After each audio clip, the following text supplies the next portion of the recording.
Hello दोस्तों, please आप लोगों से रिक्वेस्ट है, चैनल को लाइक और सब्सक्राइब जरूर करें। केशव ने घूर कर अपने बेटे अंगद को देखा। वह सहम गया और सोचने लगा कि उसने ऐसा क्या कह दिया जो उसके पिता को खल गया। अगर उसे कुछ चाहिए तो वह अपने पिता से नहीं मांगेगा तो और किससे मांगेगा। रानी बेटे की बात समझती है पर वह केवल उसकी सिफारिश ही तो कर सकती है। निर्णय तो इस परिवार में केशव ही लेता है। रानी ने मुस्कुरा कर केशव को हल्की झिड़की दी। अब घूरना बंद करो और मुंह से कुछ बोलो। केशव ने रानी को मुंह सिकोड़ कर देखा और फिर सांस छोड़ते हुए कहा, क्या समय आ गया है? क्यों, क्या तुमने अपने पिता से कभी कुछ नहीं मांगा? रानी ने हंसकर कहा, बेकार में समय को दोष क्यों देते हो? मांगा, केशव ने तैश खाकर कहा। मांगना तो दूर, हमारा तो उनके सामने मुंह भी नहीं खुलता था। इतनी इज्जत करते थे उनकी। इज्जत करते थे या डरते थे? रानी ने व्यंग्य से कहा। केशव ने लापरवाही का नाटक किया। एक ही बात है, अब हमारी औलाद हमसे डरती कहाँ है? अवसर का लाभ उठाते हुए अंगद ने शरारत से पूछा, पिताजी, क्या आपके समय में आजकल की तरह जन्मदिन मनाया जाता था? केशव ने व्यंग्य से हंसकर कहा, जनाब, ऐसी फजूल खर्ची के बारे में सोचना ही गुनाह था। ये तो आजकल के चोंचले हैं। फिर भी पिताजी, अंगद ने कहा, कभी न कभी तो आपको जन्मदिन पर कुछ तो विशेष मिला होगा। रानी ने हंसते हुए कहा, मिला था, एक पाजामा। क्यों, ठीक है न? केशव भी हंसा। ठीक है, तुम्हें तो मेरा राज मालूम है। पाजामा? अंगद ने चकित होकर पूछा, क्या ये भी कोई उपहार है? बहुत बड़ा उपहार था बेटे, केशव ने यादों में खोते हुए कहा। पिताजी से तो बात करने का सवाल ही नहीं था। जब मैंने माँ से हट की तो उन्होंने अपने हाथों से नया पाजामा सिल कर दिया था। मैं बहुत खुश था। रानी, तुम भी अंगद को एक पाजामा सिल कर दो। पर तुम्हें तो सिलना आता ही नहीं। सारे दर्जी मर गए क्या? रानी ने चिढ़कर कहा। पाजामा वाजामा नहीं, अंगद ने जोर देकर कहा। अगर कुछ देना है तो मोपेड दीजिए। मेरे सारे दोस्तों के पास है, सब मोपेड पर ही स्कूल आते हैं। बस एक मैं ही हूँ, खटारा साइकिल वाला। केशव ने तनिक नाराजगी से कहा, साइकिल की इज्जत करना सीखो। उसने 20 साल मेरी सेवा की है। दहेज में जो मिली थी? रानी ने टांग खींची। क्या करता? केशव चिढ़कर बोला, अगर स्कूटर मांगता तो तुम्हारे पिताजी को घर बेचना पड़ जाता। अरे जाओ भी, रानी ने चोट खाए स्वर में कहा, लेने वाले की हैसियत भी देखी जाती है।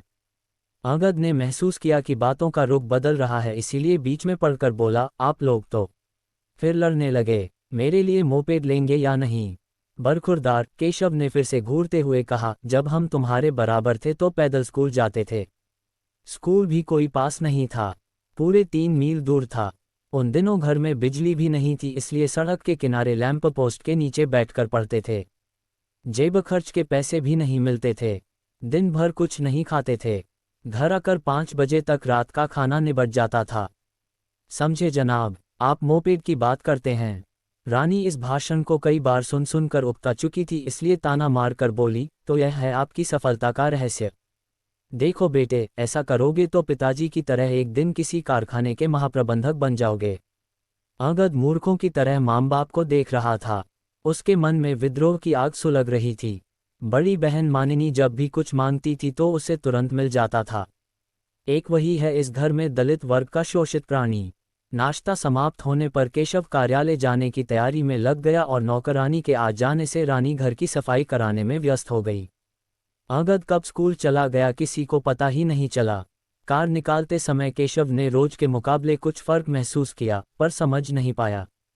बहुत दूर निकल जाने पर उसे ध्यान आया कि आज अंगद की साइकिल अपनी जगह पर ही खड़ी थी। वैसे अक्सर साइकिल खराब होने पर अंगद साइकिल घर छोड़कर बस से चला जाता था। घर का काम निबट जाने के बाद रानी ने देखा कि अंगद का लंच बॉक्स मेज पर ही पड़ा था।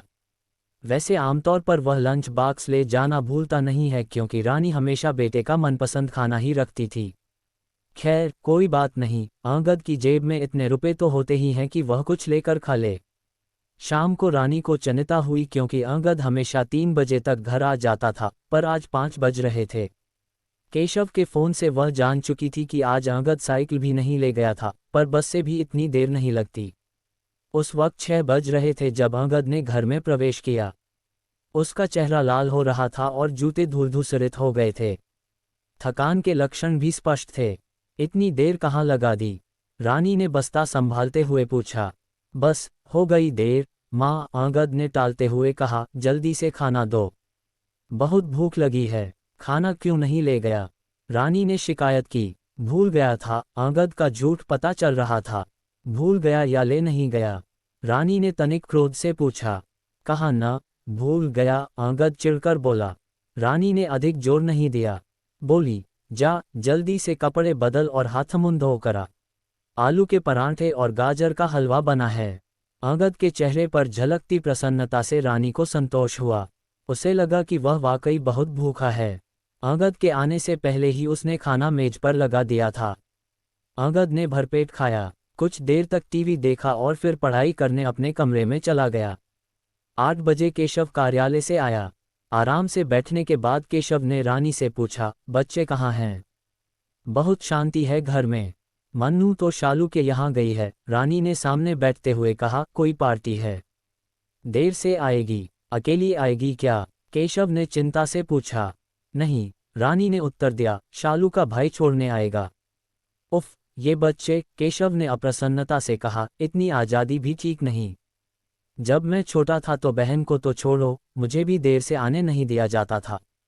आगे से ध्यान रखना। वैसे मन्नू कब तक आएगी? अब क्यों चिंता करते हो? रानी ने कहा, पर केशव की मुद्रा देखकर बोली, ठीक है, फ़ोन करके पूछ लूंगी।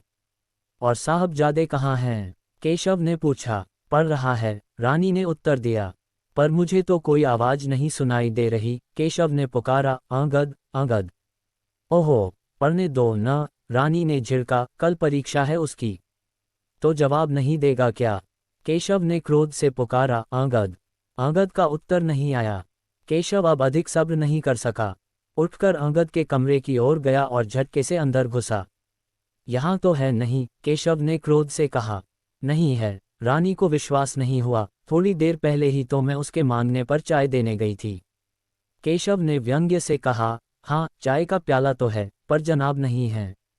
गया कहाँ? मुझसे तो कुछ कहकर नहीं गया, रानी ने चिंता से कहा। मन्नू के कमरे में देखो। मन्नू के कमरे में भी होता तो जवाब देता न, केशव ने क्रोध से कहा। बहरा तो नहीं है? रानी ने तसल्ली के लिए मन्नू के कमरे में देखा और बोली, पता नहीं कहाँ गया। शायद अखिल के यहाँ चला गया होगा, उसके साथ ही पढ़ता है न। कहकर तो जाना था। केशव भी अब चिंतित था। अखिल का घर कहाँ है? वह राम मनोहर जी का लड़का है, रानी ने कहा। 309 नंबर में रहता है। ओह, केशव ने कहा, उनके यहाँ तो फ़ोन भी नहीं है। थोड़ी देर देख लो, रानी ने अपनी चिंता छिपाते हुए कहा। आ जाएगा। और मन्नू? केशव का वाक्य समाप्त होने से पहले ही रानी ने चिढ़कर कहा, अब मन्नू के पीछे पड़ गए। कभी तो चैन से बैठा करो। झिड़की खाकर केशव कुर्सी पर बैठकर पत्रिका पढ़ने का नाटक करने लगा। खाना लगाऊं क्या? रानी ने कुछ देर बाद पूछा। नहीं, केशव ने कहा, बच्चों को आने दो, मन्नू तो खाकर आएगी। रानी ने सिर हिलाते हुए कहा। अंगद बाद में खा लेगा। स्कूल से आकर कुछ ज्यादा ही खा लिया था। क्या मतलब? 2 की जगह पूरे 4 परांठे खा लिए, रानी ने मुस्कुरा कर कहा। उसे आलू के परांठे अच्छे लगते हैं न? कुछ और समय बीतने पर केशव उठ खड़ा हुआ। मैं राम मनोहर जी के घर होकर आता हूँ। उसी समय घंटी बजी और मानिनी ने प्रवेश किया। वह बहुत प्रसन्न थी। शालू की पार्टी में बहुत मजा आया। मानिनी ने हंसते हुए पूछा, यह अंगद सड़क के किनारे क्यों बैठा है? क्या आपने सजा दी है? सड़क के किनारे? केशव और रानी ने एक साथ पूछा। कहाँ? साधना स्टोर के सामने, मानिनी ने उत्तर दिया। क्या मैं उसे बुलाकर ले आऊं? इससे पहले कि रानी कुछ कहती, केशव ने गंभीरता से कहा, नहीं, रहने दो। शायद पढ़ रहा होगा। क्या घर में बिजली नहीं है? मानिनी ने पूछा, पर फिर ध्यान आया कि बिजली तो है। रानी ने खाना लगा दिया। केशव हाथ धोकर बैठने ही वाला था कि अंगद ने आहिस्ता आहिस्ता घर में प्रवेश किया। केशव ने घूरते हुए पूछा, इतनी दूर पढ़ने क्यों गए थे? क्योंकि पास में कोई लैंप पोस्ट नहीं था, अंगद ने मासूमियत से कहा। केशव को हंसी भी आई और क्रोध भी। रानी भी हंसकर रह गई। चलो, खाने के लिए बैठो, रानी ने कहा। स्कूल से आते ही खा तो लिया था, अंगद ने कहा और अपने कमरे में चला गया। केशव और रानी को अंगद का व्यवहार अब समझ में आ रहा था। लगता था कि नाटक की शुरुआत है। मानिनी की समझ में कुछ नहीं आ रहा था। उसने पूछा, बात क्या है? आज अंगद के तेवर क्यों बिगड़े हुए हैं? कुछ नहीं, रानी हंसी, शीत युद्ध है। क्यों? मानिनी ने आश्चर्य से पूछा। मोपेड चाहिए जनाब को, केशव ने कहा, हमारे जमाने में। ओहो पिताजी, मानिनी ने चिढ़कर कहा, अब मैं समझ गई। न आप कभी बदलेंगे, न आपका जमाना। ठीक है, मैं चंदा इकट्ठा करती हूँ। एक मानिनी ही थी जो केशव से बेझिझक होकर बात कर सकती थी। केशव ने उसे घूर कर देखा और फिर उठकर चला गया। सुबह की चाय हो चुकी थी। जब नाश्ता लगा तो अंगद जा चुका था। उसकी साइकिल पर धूल जम गई थी और हवा भी निकल गई थी। शाम को थकामांदा अंगद 6 बजे आया। क्यों, बस नहीं मिली क्या? रानी ने क्रोध से पूछा। बसें तो आती जाती रहती हैं। तो फिर? रानी ने पूछा। तो फिर क्या? मुझे भूख लगी है, खाना तो मिलेगा ना? रानी को अब क्रोध नहीं आया। जानती थी कि वह भूखा होगा। उसके लिए खीर, पूड़ियाँ और गोभी की सब्जी बनाई थी। अंगद ने प्रसन्न होकर भरपेट खाया और कमरे में चला गया। केशव जब आया तब अंगद घर में नहीं था। आते वक्त केशव ने लैंप पोस्ट के नीचे निगाह डाली थी। अंगद धुंधली रोशनी में आंखें गड़ाए पड़ रहा था। 3 दिन तक ये नाटक चलता रहा। आज अंगद का जन्मदिन था। हर साल इस दिन रौनक छा जाती थी। पार्टी में आने वाले मित्रों की सूची बनती थी। लजीज व्यंजन बनाए जाते थे। मानिनी कुछ दिन पहले ही से उसे छेड़ने लगती थी और इस छेड़छाड़ में लड़ाई भी हो जाती थी। वैसे अंगद को इस बात का बहुत मलाल रहता था कि मानिनी का जन्मदिन धूमधाम से मनाया जाता है। नींद खुलते ही अंगद की नज़र पास पड़े लिफाफे पर पड़ी। लिफाफे को उठाते ही उसमें से एक चाबी गिरी। चाबी से लटका एक छोटा सा कार्ड था। उस पर लिखा था, जन्मदिन पर छोटा सा उपहार। अंगद की आंखों में चमक आ गई। ये तो मोपेड की चाबी थी। आधी रात को वह एक चिट्ठी खाने की मेज पर छोड़कर आया जिसमें लिखा था, पूज्य पिताजी और माँ, क्या आप मुझे क्षमा करेंगे? मोपेड के लिए हट करना मेरी भूल थी। मुझे सिवा आपके आशीर्वाद और प्यार के कुछ नहीं चाहिए। आपका पुत्र अंगद। जब अंगद नीचे पहुंचा तो पत्र माँ के हाथ में था और वह पढ़कर सुना रही थी। केशव और मानिनी हंस रहे थे। पिताजी, आपने भी जल्दी कर दी। बेकार में मोपेड की चपत पड़ी, मानिनी हंसकर कह रही थी। अंगद सिर झुकाए शर्मिंदा सा खड़ा था।